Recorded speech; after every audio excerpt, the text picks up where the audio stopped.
So for those of you who don't know, basically what makes a brioche bun different from other types of buns is that it contains eggs, butter, and milk.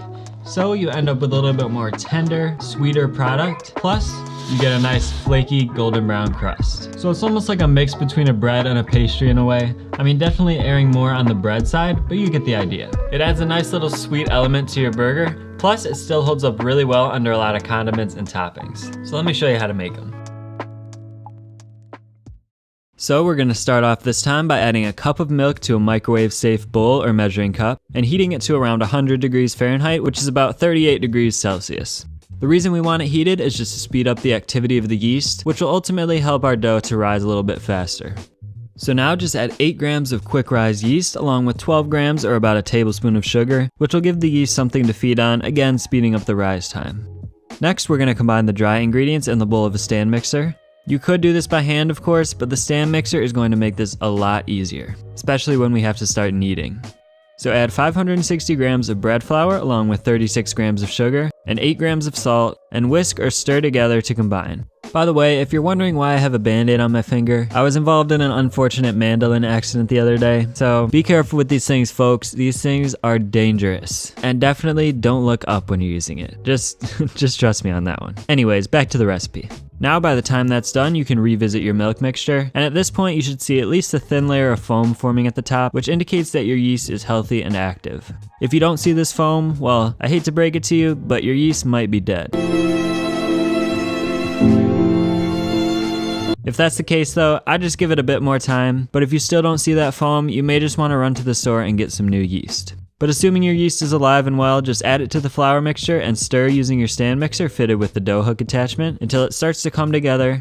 Then add 4 whole eggs and continue to mix on medium-low speed until those are fully incorporated as well. Next, add 1 whole stick or half a cup of softened butter. It's important to soften it so that it properly mixes into the dough. It's not like a pastry where we need to keep it cold to preserve the flakiness of the dough. It'll be just fine softened. Now we'll have to knead very thoroughly to develop some good gluten in the dough, so continue to mix on medium speed for about 8 to 10 minutes or until the dough is smooth and silky and has some nice stretch to it. It will be a very sticky dough, but that's what we want, so don't add more flour yet. It might be hard to handle if this is your first time working with a dough this hydrated, but you'll get the hang of it pretty quickly. One tool that makes a huge difference here, and I'd even argue is essential if you make a lot of dough, is this flexible bench scraper. I'll link the one I use in the description below, but really any one like this will work. It's just a flexible piece of plastic. Anyways, we'll just want to remove the dough from the stand mixer bowl onto a lightly floured surface, and you can see that using the bench scraper, I'm able to get pretty much every last bit of dough out of the bowl. So just try to shape the dough into a ball as best as you can and then place it into a greased container to let it rise until doubled in size. Personally, I like to use a Cambro container like this one because it's see-through, and it also has measurements on the side so you can see exactly when the dough has doubled in size. Obviously this video isn't sponsored, I just like to use that type of container. So take note of your starting point, which for me is slightly less than 1 quart, so I'll be letting it rise until it reaches close to 2 quarts. This will be pretty quick, especially if you let it rise in a warm environment. It should only take about 30 minutes to an hour. I like to proof my doughs in my oven with the light on to achieve that warm environment, so that's exactly what I'm going to do here. It is a pretty quick rise, but it should still leave you with plenty of time to hit the like button on this video and subscribe if you haven't yet. So after about a half an hour, my dough has doubled in size, so I'll just remove it from its container again onto a pretty lightly floured surface, and you'll see why we want a lightly floured surface momentarily. So divide it up into 8 equal-sized pieces, or feel free to divide it into more pieces, like maybe 16 if you're looking to make slider buns. But I'm going to make full-size buns, so I'm doing 8 pieces. Once the dough is divided, we'll form each piece into a nice taut ball using a lightly floured bench scraper along with your hands, just like so. This step is very important to achieving nice looking buns with a proper structure, and this is why we don't want our surface to be too floured, because we actually want the dough to stick a bit so it'll fold underneath itself. Again, this might be a bit tough at first, but you'll get the hang of it the more you do it.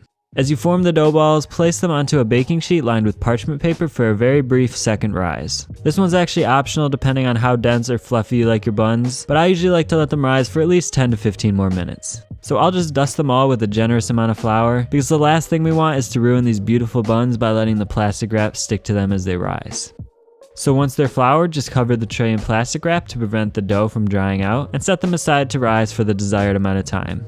You'll also want to start preheating your oven at this point to 350 degrees Fahrenheit. So while those are rising, we're just going to prepare our egg wash to brush onto the buns before baking, which really couldn't be more simple. You'll just beat 1 egg along with about a teaspoon of water, and that's it. So by the time that's done, I'm happy with how much my dough has risen, because remember, it'll rise even more as it bakes, so you don't want to let it poof up too much. So I'll just brush the egg wash generously all over the buns using a pastry brush, and I also like to add a little sprinkle of flaky salt over top to add some extra flavor, but that part's up to you. Now we'll just go throw these bad boys in the oven at 350 degrees Fahrenheit until the tops are deeply golden brown, which should take about 25 to 30 minutes. Keep in mind that if you're making 8 buns like this on a standard sized tray, they will end up touching a bit, so if you want the crust to remain completely intact, you'll probably want to bake them in smaller batches.